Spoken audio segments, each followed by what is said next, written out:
আমরা চাকরি দেব আর ওরা চাকরি খাবে। আমি পরিষ্কার বলছি, শিক্ষার্থীরা, শিক্ষক শিক্ষিকারা যারা বসে আছেন গতকাল থেকে, কেন বসে আছেন এই গরমের মধ্যে কষ্ট করে? আপনারা স্কুলে যান।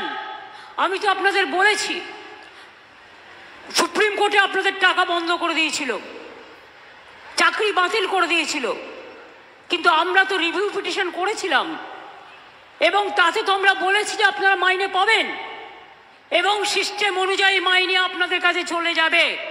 এর জন্য কারো প্ররোচনা দেওয়ার দরকার নেই, দাঙ্গা করার দরকার নেই, উত্তেজনা করবার দরকার নেই। আর গ্রুপ সি ডি যেটা বাতিল হয়েছে, আমাদের আইনজীবীদের সাথে পরামর্শ করতে দিন।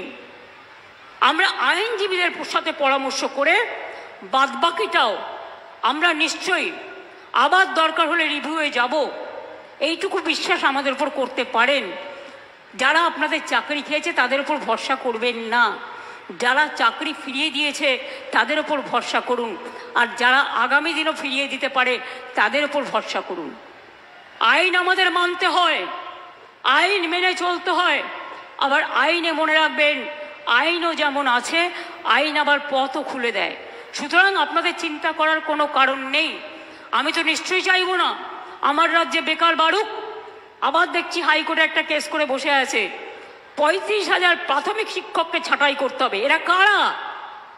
এরা কারা?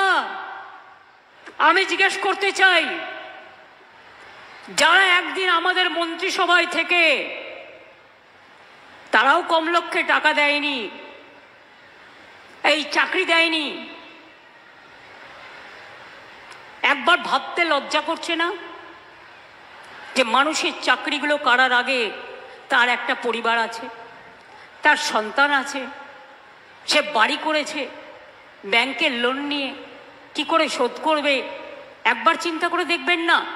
রাজনীতি করতে গেলে শুধু দানবিক মুখ, মানবিক মুখটা কোথায় যাবে?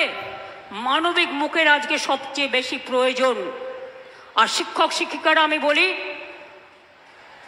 আপনারা নিশ্চিন্তে স্কুলে গিয়ে ক্লাস করুন, আপনাদের মাইনে নিয়ে ভাবতে হবে না।